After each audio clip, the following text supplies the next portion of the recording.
গত কয়েক বছরের তুলনায় এবার কোরবানির আগে খাতুনগঞ্জে কমেছে মশলার দাম। ছোট বড় সব ব্যবসায়ী আমদানি করায় ভেঙে গেছে সিন্ডিকেট। আমদানিকারকরা একটা সিন্ডিকেটের মতো একজন কিছু ব্যক্তির উপর নির্ভরশীল ছিল। এখন যে চাইছে সবাই আমদানি করতে পারতেছে, সে কারণে একটা ওপেন একটা বাজার হয়ে গেছে। কোরবানির পশু প্রস্তুত করতে ব্যস্ততা বেড়েছে খামারিদের। ভারতীয় গরুর চালান ঠেকাতে বাড়তি নজরদারি প্রশাসনের। খামারিদের আশ্বস্ত করতে চাই, ইনশাল্লাহ এবার আমরা অবৈধভাবে গরু ঢুকবে না।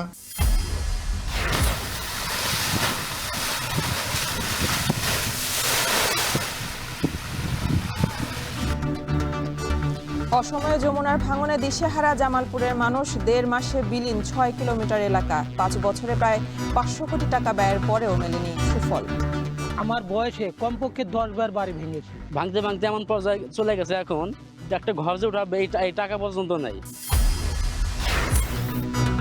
এবং গলদা চিংড়ির পোনা উৎপাদনে এখনও পিছিয়ে বেশিরভাগ হ্যাচারি। রপ্তানিতে ব্যাপক চাহিদা থাকায় চাষিদের আধুনিক পদ্ধতি ব্যবহারের তাগিদ।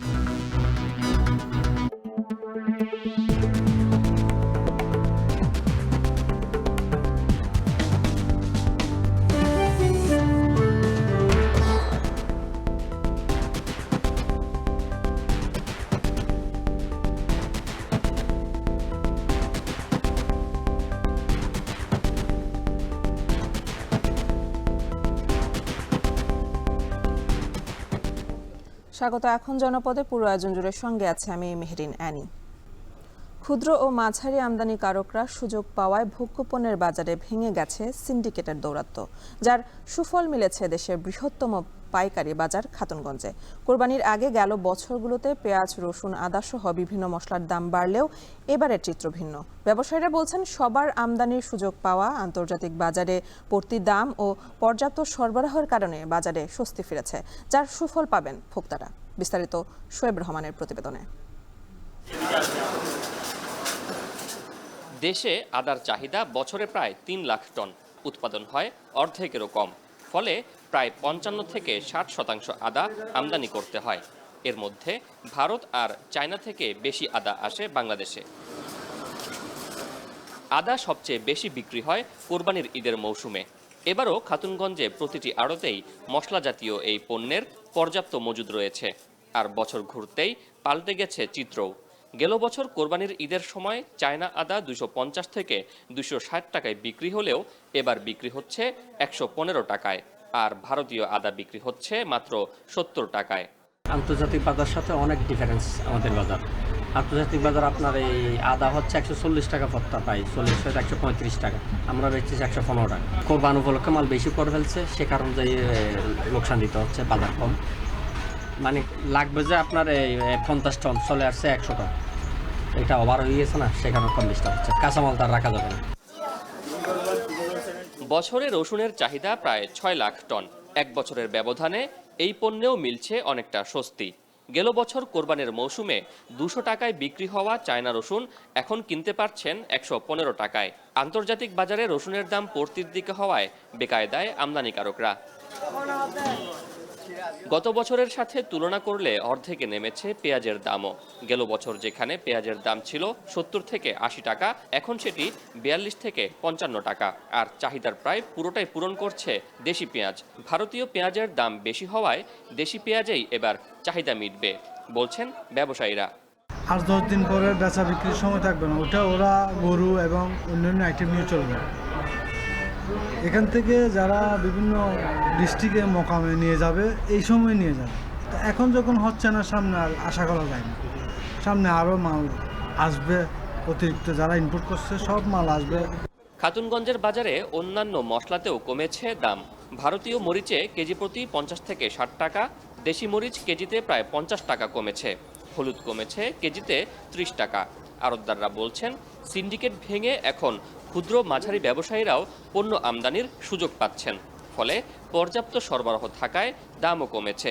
মশলার ক্ষেত্রে এই বছর মোটামুটি বাজার খুবই নিচের দিকে। যেমন ধরেন মরিচ যেগুলো আমরা বেচতাম 300-র উপরে, এই মরিচগুলো এখন 230 টাকা। আগে যেরকম ছিল যে কিছু সীমিত কিছু মানুষের যারা আমদানিকারকরা একটা সিন্ডিকেটের মতো একজন কিছু ব্যক্তির উপর নির্ভরশীল ছিল। এখন যে চাইছে সবাই আমদানি করতে পারতেছে, সে কারণে একটা ওপেন একটা বাজার হয়ে গেছে, সে কারণে একটু বাজারটা একটু কমে আসছে বলে মনে হচ্ছে। খাতুনগঞ্জে দৈনিক স্বাভাবিক গড় লেনদেন হয় প্রায় 1,500 কোটি টাকা। উৎসবের মৌসুমে এ লেনদেন ছাড়িয়ে যায় দৈনিক 2,000 কোটি টাকার বেশি। শোয়েব রহমান, এখন চট্টগ্রাম। এদিকে ঈদের আগে কিশোরগঞ্জের বাজারে বেড়েছে মশলার দাম। এ নিয়ে আরও জানাতে কিশোরগঞ্জের বড় বাজার থেকে যুক্ত হচ্ছেন সহকর্মী মশিউর কায়েস। কায়েস, দেশের বৃহত্তম পাইকারি বাজারে মশলার দাম কমলেও খুচরা বাজারে এর প্রভাব পড়ছে না কেন, জানাবেন?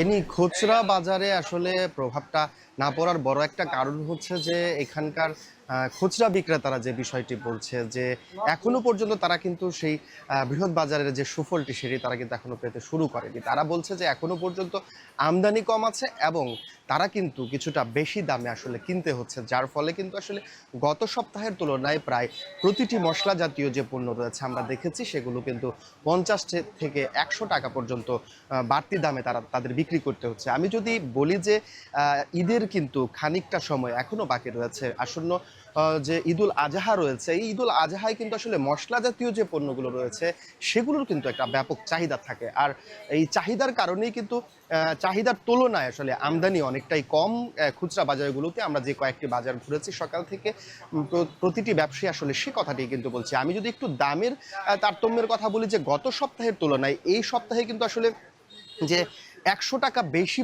দামে কিন্তু বিক্রি হচ্ছে যে 4600 টাকা কেজিতে এলাচি, দারুচিনি সেটাও কিন্তু গুরুত্বপূর্ণ মশলা জাতীয় পণ্যের মধ্যে, সেটাও কিন্তু 20 টাকা কেজিতে বেশি বিক্রি হচ্ছে। জিরা বিক্রি হচ্ছে কিন্তু আমরা দেখেছি যে 30 টাকা বেশিতে।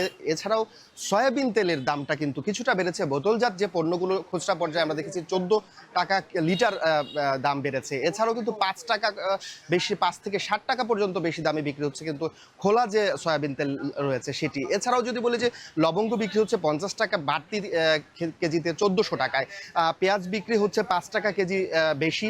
এছাড়াও আদা, রসুন সহ বেশ কিছু পণ্য কিন্তু আমরা দেখেছি মশলা জাতীয় পণ্যগুলো কিন্তু 5 থেকে 60 টাকা পর্যন্ত কেজিতে বেড়েছে গত সপ্তাহের তুলনায়। এছাড়াও কিন্তু ধনিয়ার বিষয়টা যদি বলি, ধনিয়া এবং মরিচ সেগুলো কিন্তু 15 থেকে 20 টাকা পর্যন্ত দাম বেড়েছে। তবে তারা খুচরা বিক্রেতা যারা আছেন তারা যে বিষয়টি বলছেন যে যদি আমদানি বেড়ে যায় সেক্ষেত্রে কিন্তু দাম আবারও কমে আসবে এবং ক্রেতারাও কিন্তু অনেকটা স্বাচ্ছন্দ্য বোধ করবে ঈদের পূর্ব মুহূর্তে মশলা জাতীয় পণ্য নিয়ে। তো এই ছিল আমার কাছে কিশোরগঞ্জ থেকে সর্বশেষ তথ্য। এনি ধন্যবাদ কায়েস। কিশোরগঞ্জে মশলা বাজার নিয়ে জানাচ্ছিলেন সহকর্মী মশিউর কায়েস। ব্রাহ্মণবাড়িয়া ঈদুল আজহার সামনে রেখে প্রস্তুত করা হয়েছে 1,35,000-এরও বেশি পশু। কোরবানির পশুর হাটে এবার প্রায় 1,300 কোটি টাকা বেচা কেনার আশা সংশ্লিষ্টদের। তবে অবৈধভাবে ভারতীয় গরু ঢোকা নিয়ে শঙ্কায় খামারিরা। বিস্তারিত আজিজুল সঞ্চয়ের প্রতিবেদনে। ব্রাহ্মণবাড়িয়ার বিলকেন্দুয়াই গ্রামের নবাব এগ্রো ফার্ম ঈদ সামনে রেখে দেশি শাহিওয়াল সহ বিভিন্ন জাতের গরু মহিষ প্রস্তুতে ব্যস্ততা বেড়েছে শ্রমিকদের। একই চিত্র দেখা যায় জেলার প্রায় সব খামারেই। চলতি বছর জেলায় ছোট বড় মিলে প্রায় 15,000 খামারে পালন করা হচ্ছে দেশি, নেপালি ও ফ্রিজিয়ান সহ বিভিন্ন জাতের গরু ও মহিষ। একই সাথে রয়েছে ছাগল, ভেড়াও। তবে খামারগুলোতে কিছুটা সংকট রয়েছে ছোট গরুর। খামারিরা বলছেন পশুপালনে শ্রমিকদের মজুরি বৃদ্ধি, পশু খাদ্যের দাম ও চিকিৎসা খরচ বিবেচনায় এবার পশুর দামও কিছুটা বেশি থাকবে। তবে সীমান্তবর্তী জেলা হওয়ায় অবৈধভাবে ভারতীয় গরু আসা নিয়েও রয়েছে শঙ্কা। এটি রোধ করা গেলে লাভবান হওয়ার আশা খামারিদের। নেপালি গির আছে, এরপর দেশি আছে, সার আছে, এগুলোই আমরা ইনশাল্লাহ চাহিদা বেশি। গত বছর আমরা যেগুলো কিনছি বয়স, মানে যে বয়সের কথা বলতেছি, বয়স আমরা কিনছি মনে হয় যে 1,95,000 যে বয়স কিনছি, এবার কিনছি প্রায় আমরা 2.5 লাখ টাকা দিয়ে। যদি ইন্ডিয়া থেকে এবার গরু না আসে, আশা করি কিছুটা লাভবান আমরা হব, একটু দামে বিক্রি করতে পারবো। প্রাণী সম্পদ বিভাগ বলছে গরু মোটাতাজা করতে কোনো ধরনের ক্ষতিকারক উপাদান ব্যবহার না করার জন্য খামারিদের সচেতন করা হয়েছে। এছাড়া অবৈধভাবে ভারতীয় গরু প্রবেশ রোধে ব্যবস্থা নেওয়ার আশ্বাস প্রাণী সম্পদ কর্মকর্তার। ব্রাহ্মণবাড়িয়া জেলায় যদিও বর্ডারের অনেক অংশ জুড়ে আছে, তাই আমরাও প্রশাসনের সাথে অলরেডি কথা বলেছি এবং সেই হিসেবে আমরা খামারিদের আশ্বস্ত করতে চাই ইনশাল্লাহ এবার আমরা অবৈধভাবে গরু ঢুকবে না। ব্রাহ্মণবাড়িয়ার খামারগুলোতে কোরবানির জন্য এবার ১,৩৫,৬৩৫টি পশু প্রস্তুত করা হয়েছে। এ থেকে প্রায় ১৩০০ কোটি টাকার পশু কেনাবেচার আশা প্রাণী সম্পদ বিভাগের। আজিজুল সঞ্চয়, এখন ব্রাহ্মণবাড়িয়া। এদিকে কোরবানি উপলক্ষে সিলেট ও বগুড়ায় জমে উঠেছে পশুর হাট। দূর দূরান্ত থেকে আসতে শুরু করেছেন ব্যাপারীরা। এ নিয়ে বিস্তারিত জানাতে সিলেটে কাজীর বাজার থেকে যুক্ত হচ্ছেন সহকর্মী সন্দীপন শুভ, বগুড়ার থাপের হাট থেকে যুক্ত হচ্ছেন মাজেদুর রহমান। প্রথমেই চলে যাব আমি সিলেটে শুভর কাছে। শুভ, আপনি জানাবেন যে হাটে পশুর বেচাকেনা কেমন চলছে, আর এবছর আসলে দর দাম কেমন জানাবেন?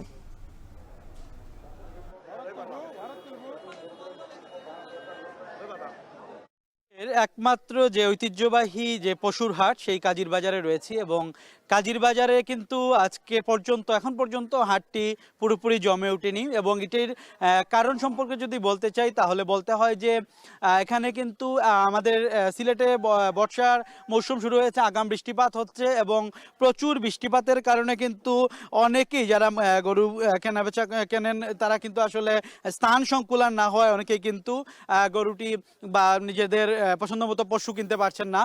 তবে আশা করা যাচ্ছে যে খুব শীঘ্রই কিন্তু এই পশুর হাট জমে উঠবে। এবং আজকে যদি আমি একটু এই বাজারের পরিস্থিতি সম্পর্কে জানাতে চাই সেক্ষেত্রে কিন্তু আমরা এখানে এসে লক্ষ্য করলাম যে দেশি গরুর পাশাপাশি কিন্তু নেপালি গরু, শাহিয়াল গরু, বিভিন্ন জাতের গরু এখানে পাওয়া যাচ্ছে। তবে দেশি গরুর আধিক্য কিন্তু সবচেয়ে বেশি লক্ষ্য করা যাচ্ছে। দেশি গরু এখানে 50,000 থেকে শুরু করে 5 থেকে 7 লাখ টাকা পর্যন্ত গরু কেনাবেচা হচ্ছে এখানে।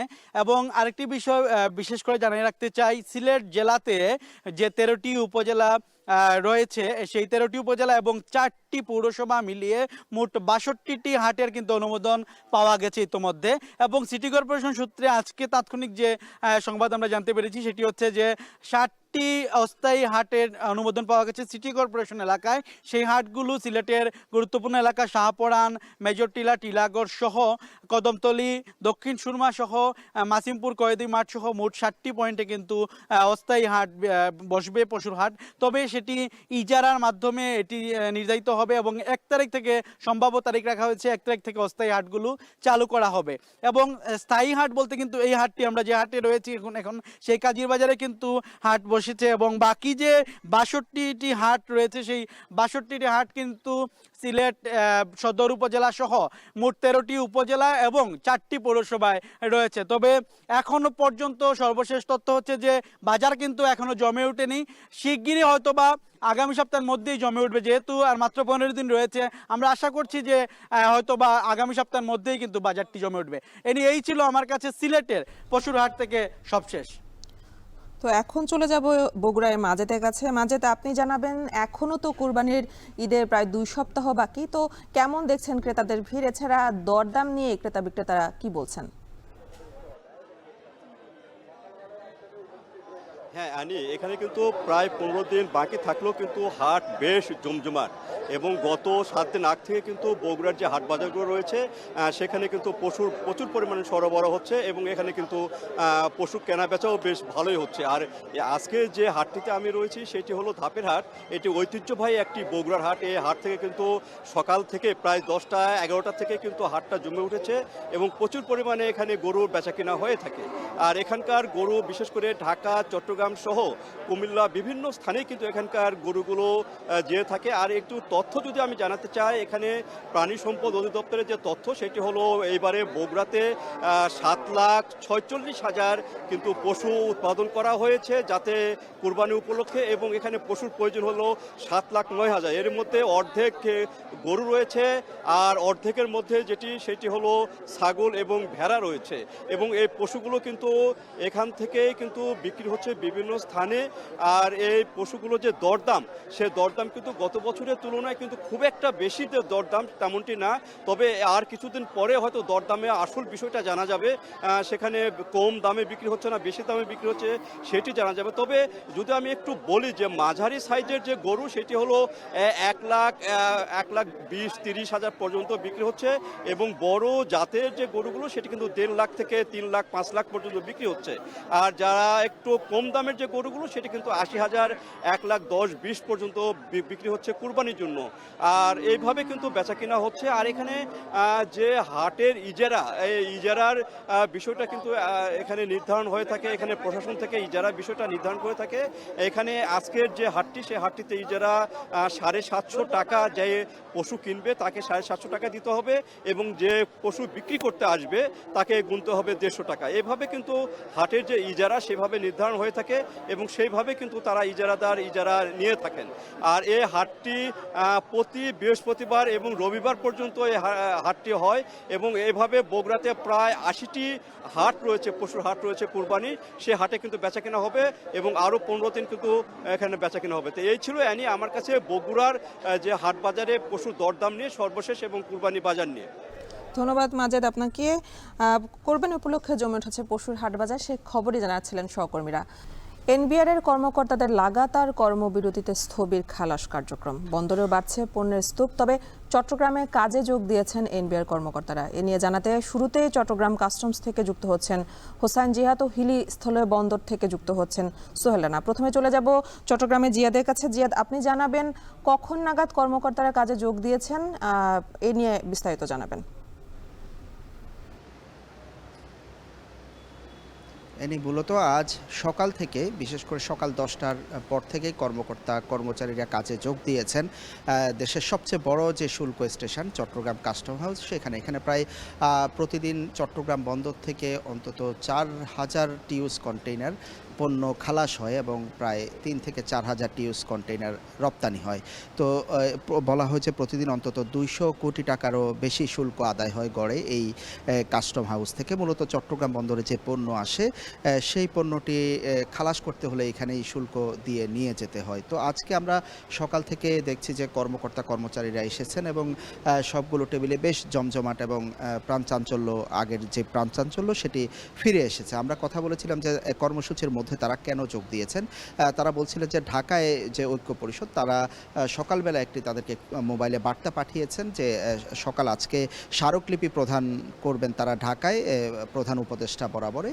তো সেই আশ্বাসের ভিত্তিতে সেই স্মারকলিপি প্রদানের পর প্রধান উপদেষ্টা নিশ্চয়ই কোনো আশ্বাস দিবেন, সেই ধরনের একটি আশ্বাস পেয়েই তারা কাজে যোগ দিয়েছেন। এবং যেহেতু কেন্দ্র থেকে তাদেরকে কাজে যোগ দিতে বলা হয়েছে, সেহেতু পুরোদমে আসলে কাজ শুরু হয়েছে। মূলত এই স্টেশনটিতে যদি কাজ বন্ধ থাকে, যদি গেল 7 দিনের 14ই মে থেকে তাদের যে লাগাতার কর্মসূচি, সেই হিসাবে 7 দিনও যদি ধরি, প্রায় ১২০০ কোটি টাকা বা ১৪০০ কোটি টাকার মতো শুল্ক আদায় ব্যাহত হয়েছে। এবং একই সাথে চট্টগ্রাম বন্দরে কিন্তু পণ্যের এক ধরনের স্তূপ তৈরি হয়।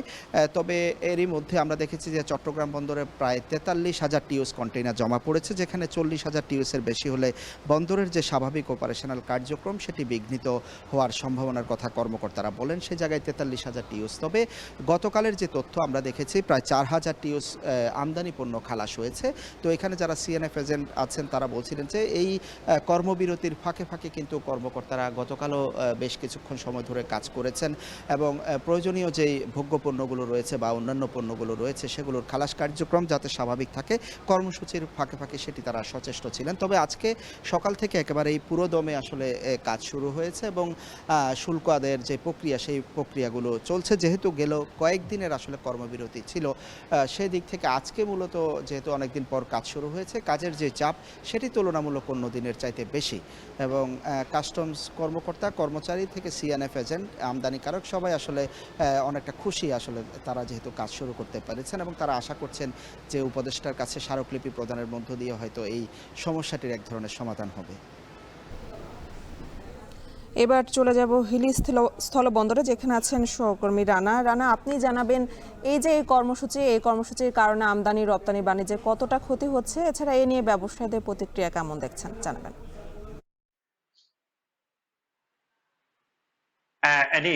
অন্যান্য জায়গায় কাজে যোগদান করলো, হিলি স্থলবন্দর শুল্ক স্টেশনে এখনো ব্যতিক্রম। এখানে কাস্টমসের যারা কর্মচারী রয়েছেন তারা কাজে যোগ দেননি এবং তারা যেটি বলছেন যে দুপুর 12টা নাগাদ কেন্দ্রীয় কর্মসূচির যে নেতৃবৃন্দ আছেন তারা প্রধান উপদেষ্টার দপ্তরে একটি স্মারকলিপি দিবেন। এরপরেই হয়তো কোনো নির্দেশনা আসতে পারে কর্মসূচি প্রত্যাহার কিংবা কর্মসূচি যেটি আছে সেটি চালানোর। এই অবস্থান কর্মসূচি কিংবা কলম বিরতির কারণে বন্দরের যে আমদানি রপ্তানি বাণিজ্য সেখানে বড় ধরনের ধরনের একটা প্রভাব পড়েছে। তারা যেটি করছেন যে মূলত তারা অবস্থান কর্মসূচির ফলে শুল্কায়ন এবং পরীক্ষণ যে কার্যক্রমগুলো রয়েছে আমদানি বাণিজ্যে সেটি বন্ধ রেখেছেন। ফলে আমদানিকারক যারা রয়েছেন তারা আমদানিকৃত যে পণ্যগুলো রয়েছে সেটির শুল্কায়ন এবং পরীক্ষণ করতে পারছেন না এবং বন্দর থেকে পণ্য খালাস করে সেটি বাজারজাত করতে পারছেন না। এর ফলে তাদেরকে একটা বড় ধরনের লোকসান গুনতে হচ্ছে। একদিকে বাজারে লোকসান প্লাস বন্দর যে সংশ্লিষ্ট কর্তৃপক্ষরা আছে সেখানে অতিরিক্ত মাসুল তাদেরকে গুনতে হচ্ছে তারা বলছেন। এতে করে মোটামুটি এই কর্মসূচি যদি অব্যাহত থাকে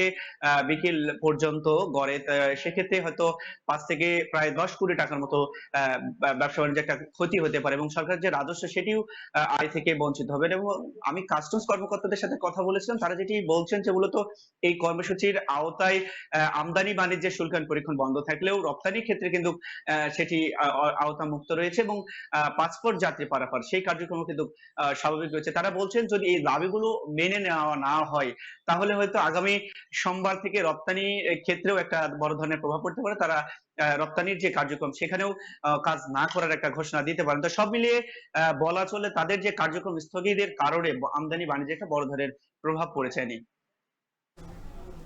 হিলিতে কাস্টমস কর্মকর্তাদের কর্মবিরতি চলছে, সে খবরই জানাচ্ছিলেন সহকর্মী সোহেল রানা। 3 দফা দাবিতে অনির্দিষ্টকালের জন্য শাটডাউন কর্মসূচি পালন করছে ইনস্টিটিউট অফ মেরিন টেকনোলজির শিক্ষার্থীরা। সিরাজগঞ্জ সহ দেশের 6টি ইনস্টিটিউটে চলছে এই কর্মসূচি, এতে ব্যাহত হচ্ছে শিক্ষা কার্যক্রম। এ নিয়ে বিস্তারিত জানাতে সিরাজগঞ্জের ইনস্টিটিউট অফ মেরিন টেকনোলজি থেকে যুক্ত হচ্ছেন রিফাত রহমান। রিফাত, আপনি জানাবেন শাটডাউন কর্মসূচিতে কি কি দাবি জানাচ্ছেন শিক্ষার্থীরা, এছাড়া প্রশাসনিকভাবে কোনো পদক্ষেপ নেওয়া হয়েছে কিনা?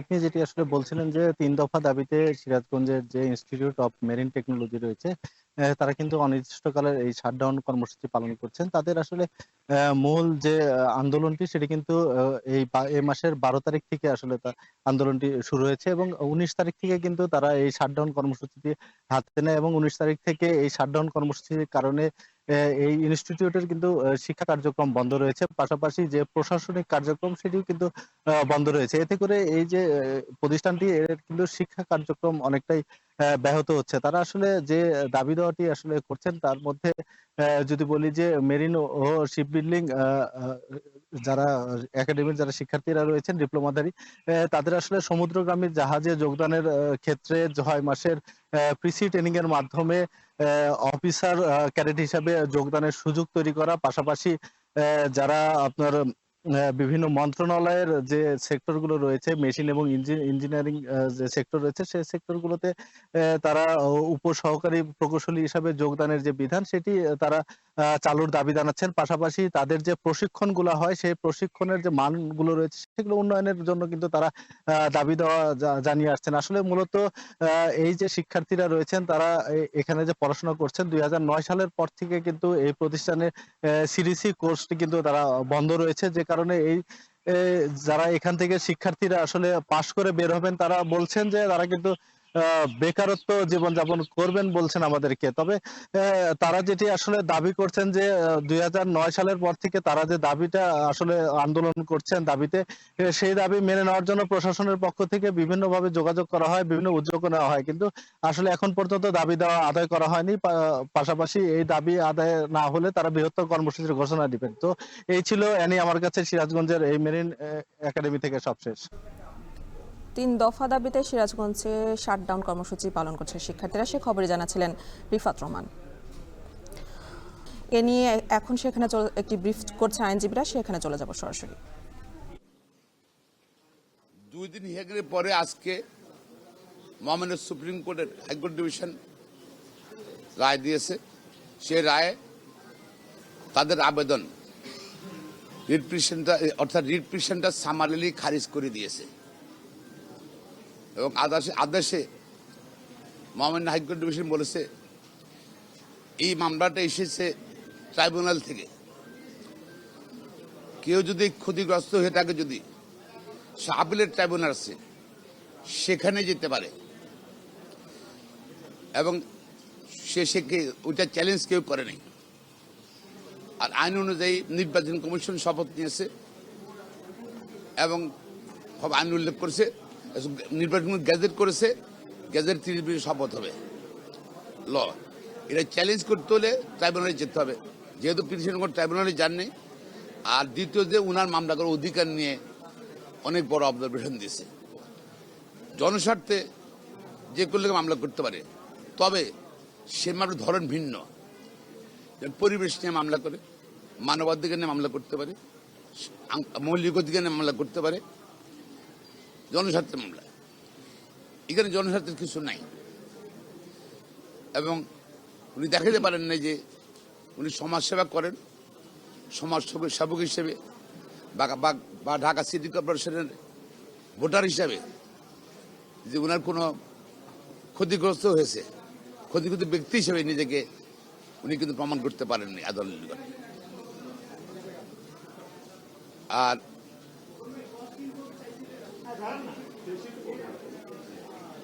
এবং আদালত আরো অনেক বড় অবজারভেশন দিয়েই মামলাটা খারিজ করে দিয়েছে।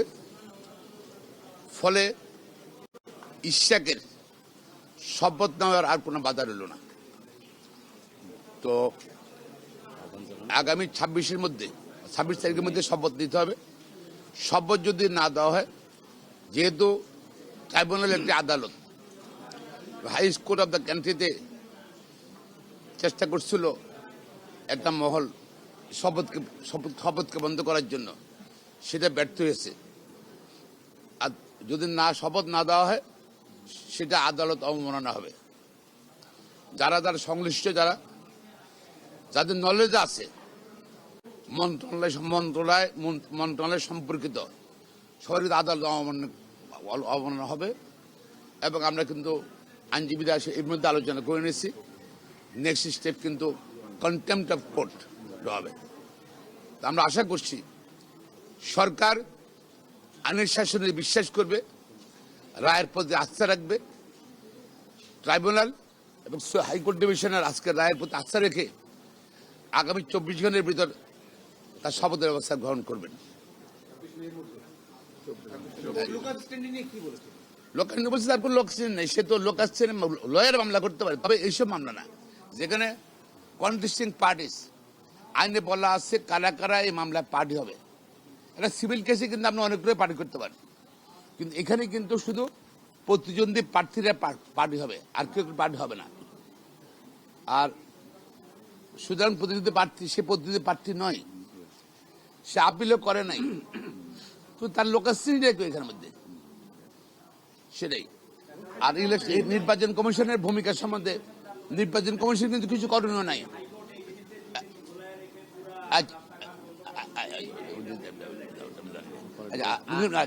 নির্বাচন কমিশন কিন্তু গতকাল স্টেটমেন্ট করে বলেছে তারা আদালতের নির্দেশ পেলে স্বাধীনতার পরে যতগুলো রায় পেয়েছে সবগুলো তারা কার্যকর করেছে। ইলেকশন কমিশন তো পার্টি না, এখানে মানে প্রতিদ্বন্দ্বী না, এই জন্য তারা কন্টেস্ট করে না। গতকাল পর দেখেছেন কোনো আইনি জটিলতা নেই। না দেওয়াটা বরঞ্চ আদালত অবমাননা হবে। ওটা আর বলেছি স্থানীয় সরকার মন্ত্রণালয় থেকে পিআরও বোধহয় বলছে যে একটা মামলা, হাইকোর্টে একটা মামলা বিচারাধীন আছে, এটার জন্য আমরা অপেক্ষা করছি। শেষ হয়ে গেছে, সুতরাং তার আর কোনো জটিলতা নেই, কোনো কিছুই নেই, মানকে বাধা নেই। আশা করি ইনশাল্লাহ।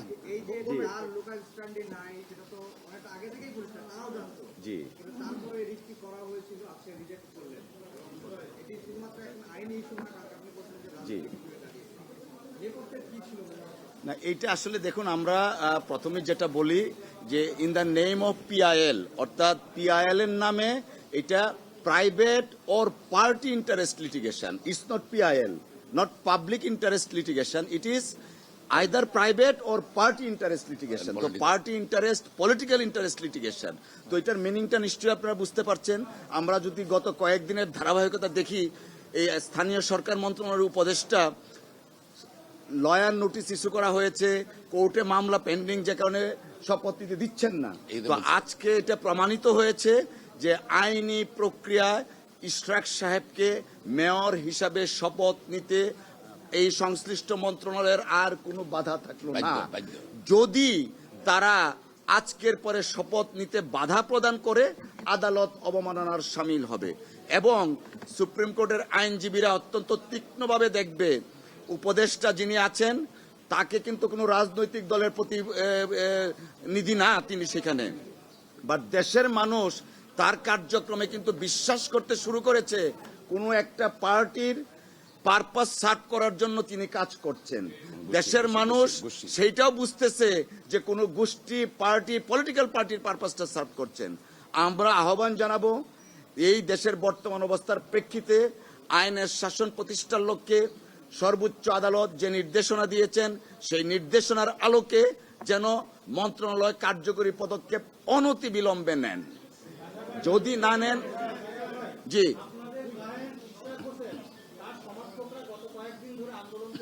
জনগণ মনে করছে ঢাকাবাসী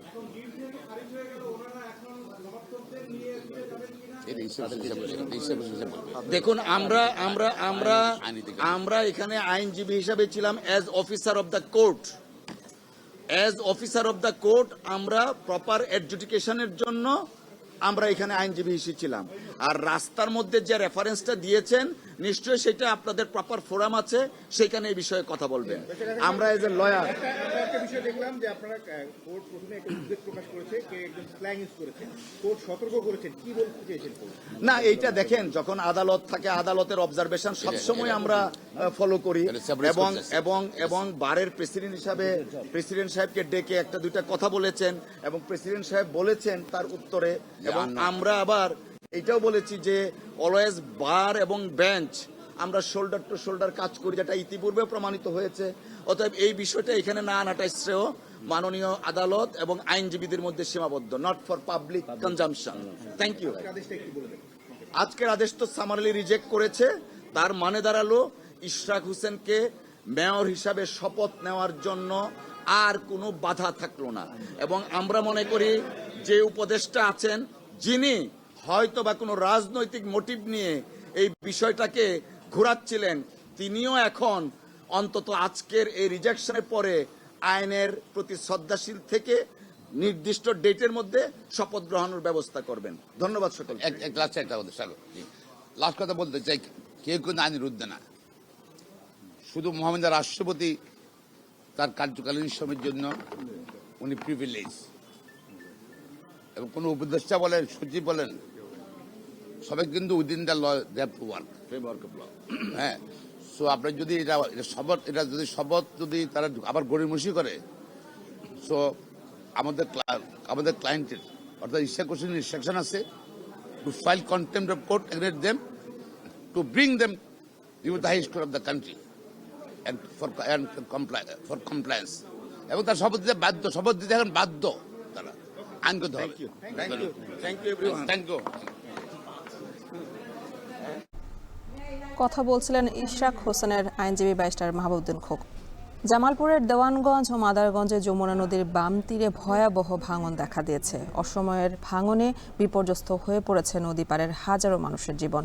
১.৫ মাসে বিলীন হয়েছে ৬ কিলোমিটার অংশের স্কুল, কলেজ, মাদ্রাসা, মসজিদ সহ অসংখ্য ঘরবাড়ি আর ফসলি জমি। জরুরি ভিত্তিতে কিছু জিও ব্যাগ দিয়ে ডাম্পিং করা হলেও টিকেনি একদিনও। এছাড়া গত ৫ বছরে প্রায় ৫০০ কোটি টাকা ব্যয়ে ৬ কিলোমিটার স্থায়ী বাঁধ নির্মাণ সহ বেশ কিছু প্রকল্প চলমান থাকলেও মেলেনি সুফল। জুয়েল রানার তথ্য ও ছবিতে বিস্তারিত। একের পর এক ভাঙছে নদীর পাড়, ভিটেমাটি হারিয়ে নিঃস্ব হচ্ছেন নদী তীরের মানুষ। ভাঙনের কবলে কবরস্থান, শিক্ষা প্রতিষ্ঠান, মসজিদ, মাদ্রাসা সহ বিভিন্ন স্থাপনা। চরডাকাতিয়া পাড়ের হাজারি গ্রামের ৬০ বছর বয়সী মোহাম্মদ হানিফুদ্দিন যমুনার করাল গ্রাসে কমপক্ষে ১০ বার বসত ভিটে হারিয়েছেন নদীগর্ভে। নদীর সঙ্গে সংগ্রাম করে জীবনের শেষ সময়ে অনেকটাই ক্লান্ত তিনি। একই অবস্থা পাকরুল গ্রামের ফকির আলীরও। ৫৯ বছরে ৩১ বার ভিটে বাড়ি হারিয়ে সবশেষ আশ্রয় নিয়েছিলেন গুচ্ছ গ্রামে। যমুনার অব্যাহত ভাঙনে সেই গুচ্ছ গ্রামও এখন ভাঙনের কবলে। আমার বয়সে কমপক্ষে ১০ বার বাড়ি ভেঙেছি। ভাঙনের ফলে আমার যে জায়গা জমি, অর্থ সম্পত্তি, জমা জমি যা ছিল সব নদীর গর্ভে চলে গেছে। এখন চলে ফিরে খাওয়ার মতো প্রসেস নাই। ছোট্ট একটা নৌকা বান্ধিছি, ওই নৌকার উপরে বাল বাচ্চার জীবিকা চলছে। 2 দশক ধরে জামালপুরের দেওয়ানগঞ্জ আর মাদারগঞ্জের প্রায় অর্ধশত গ্রাম বিলীন হয়েছে নদীগর্ভে। তবে অসময়ের ভাঙনে নিঃস্ব হয়ে পড়েছেন নদীপাড়ের বাসিন্দারা। গেল 1.5 মাসে বিলীন হয়েছে 6 কিলোমিটার এলাকার স্কুল, কলেজ, মাদ্রাসা, মসজিদ সহ অসংখ্য বাড়িঘর আর ফসলি জমি। এতে অনেকেই আশ্রয় নিয়েছেন সড়কের দুই পাশে। বাড়ি ঘটে সেরা পাইতেছে না, মাল সামানা অনেকই নদী নিয়ে গেছে গা, গাছপালা সব নিয়ে গেছে গা। আমরা নিঃস্ব হারা হয়েছি। দেশের ভিতরে অনেক স্কুল, মাদ্রাসা, অনেক কিছু ছিল, সরকারি প্রতিষ্ঠান ছিল, সেগুলো সব নদীর আমার চোখের সামনে বিলীন হয়ে গেছে। ভাঙতে ভাঙতে এমন পর্যায়ে চলে গেছে, এখন একটা ঘর যে উঠাবে এই টাকা পর্যন্ত নাই।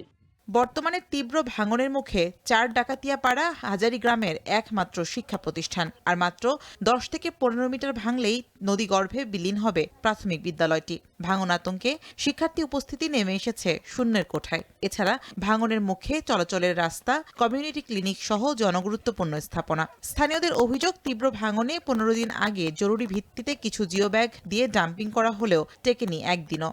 আমাদের বিদ্যালয়টা একবারে নদীর উপরে, যে কোনো মুহূর্তে আমাদের বিদ্যালয়টা চলে যাবে। তো সেটাও যদি নদীর গর্ভে বিলীন হয়ে যায় তাহলে তো লেখাপড়ার এই অত্র এলাকায় একদম শূন্য হয়ে যাবে। মাসে প্রায় 30 থেকে 40টা বাড়ি নদীর গর্ভে চলে গেছে। বাড়িগুলো সব ব্রিজের ওখানে নিয়ে গেছে, মানে রাস্তায় আছে এখন। ভুট্টা, মরিচ, আখ সহকারে ধান, এগুলা যে হারে নদী ভাঙছে তারা প্রায় 200 একরের মতো জমি চলে গেছে অলরেডি।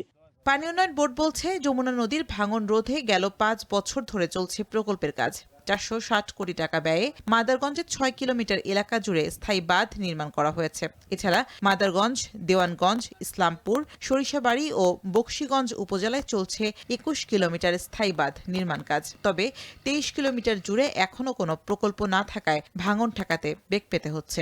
এখন পর্যন্ত আমরা ভাঙন কবলিত জায়গাগুলো চিহ্নিত করেছি। এইসব জায়গার আমার যে বরাদ্দ প্রয়োজন, তার জন্য আমি প্রস্তাবনা দিয়েছি জরুরি ভিত্তিতে কাজগুলো গ্রহণের জন্য। এখন অনুমোদন পেলে সেসব জায়গায় জরুরি ভিত্তিতে বেশ কিছু কাজ গ্রহণ করা হবে। গেল 2 যুগেরও বেশি সময় ধরে ভাঙনের শিকার হয়ে আসছেন জামালপুরের লক্ষাধিক মানুষ। এখন জামালপুর। স্বাদ ও পুষ্টিগুণে অনন্য গলদা চিংড়ির চাহিদা রয়েছে দেশ বিদেশে। গলদা চিংড়ির সোনালী অতীত পুনরুদ্ধারে জোর চেষ্টা চলছে মৎস্য অধিদপ্তরের। উন্নত জাতের গলদার পোনা উৎপাদন ও চাষের পরিধি বাড়ানো গেলে রপ্তানির মাধ্যমে বিপুল পরিমাণ বৈদেশিক মুদ্রা অর্জন করা সম্ভব। জসিম পারভেজের তথ্য ও ছবিতে বিস্তারিত। দেশে বছরে 200 কোটি গলদা চিংড়ির রেণুপোনা চাষের লক্ষ্যমাত্রা রয়েছে। তবে নানা সংকটে চাহিদা অনুযায়ী পোনা উৎপাদনে পিছিয়ে রয়েছে হ্যাচারিগুলো। নদ নদীসহ প্রাকৃতিক উৎস এবং প্রতিবেশী দেশ থেকে চোরাই পথে আসা নিম্নমানের পোনার উপর চাষিরা নির্ভরশীল হয়ে পড়েছেন। এতে আর্থিকভাবে ক্ষতিগ্রস্ত হচ্ছেন উৎপাদনকারীরা। মাদার সংক্রান্ত কোনো একটা রোগের কারণে আমাদের প্রোডাকশন অব্যাহত করতেছে। যে ব্যাকটেরিয়াটা প্যালামেন্টিনাস ব্যাকটেরিয়াটা আগে এত আক্রমণ করে না। আমাদের এবছরে হ্যাচারিতে প্রায় 50 লক্ষ টাকার উপরে লসে প্রথম প্রোডাকশনে। বিশ্বমান বজায় রেখে দক্ষিণাঞ্চলে শুরু হয়েছে আধুনিক পদ্ধতিতে গলদা চিংড়ির রেণু পোনা উৎপাদন ও চাষাবাদ। আধুনিক পদ্ধতিতে চাষাবাদে আগ্রহ বাড়ছে চাষিদের মাঝে, ফলে কর্মেই বাড়ছে রপ্তানির হার। দেশে গলদা চিংড়ির বর্তমান গড় উৎপাদন হেক্টর প্রতি 400 থেকে 700 কেজি। মানসম্মত চিংড়ি চাষ ও সম্প্রসারণের সঙ্গে উৎপাদন বাড়াতে কাজ করছে মৎস্য অধিদপ্তর। আমরা চেষ্টা করছি যে আমাদের কলাপাড়া সহ পার্শ্ববর্তী উপজেলাগুলোতে এই চিংড়ির পিএল আমরা তাদের চাষিদের মাঝে দিয়ে তাদের যে উৎপাদন সেটা বৃদ্ধি করানো এবং তাদেরকে এই চাষ পদ্ধতিকে অবহিত করা। এই অল মেল টেকনোলজিটা আমাদের চাষিদের দোরগোড়ায় পৌঁছাতে পারলে, পোনা সরবরাহ নিশ্চিত করতে পারলে আমাদের 1000 কেজি পার হেক্টরে উৎপাদন আমরা বৃদ্ধি পাবে, যার ফলে বাংলাদেশের চিংড়ি শিল্প সোনালী অতীত আবার ফিরে আসবে। সংশ্লিষ্টরা বলছেন, প্রণোদনার মাধ্যমে অধিক উৎপাদনশীল গলদা চিংড়ির জাত ও প্রতিষেধক উদ্ভাবন করা, সেই সাথে চাষাবাদে আধুনিক পদ্ধতি ব্যবহারে চাষিদের উদ্বুদ্ধ ও প্রশিক্ষিত করা জরুরি হয়ে পড়েছে। জসিম পারভেজ, এখন পটুয়াখালী। ফেনীর ছাগলনাইয়া ও ফুলগাজী উপজেলার সীমান্ত দিয়ে 24 জন পুশিনের ঘটনা ঘটেছে। তাদেরকে আটক করে রাখা হয়েছে থানায়। এনে বিস্তারিত জানাতে ছাগলনাইয়া থানা থেকে যুক্ত হচ্ছেন সহকর্মী সোলাইমান ডালিম। ডালিম, কখন এই অনুপ্রবেশের ঘটনা ঘটেছে এবং অনুপ্রবেশকারীদের সম্পর্কে কি তথ্য রয়েছে জানাবেন?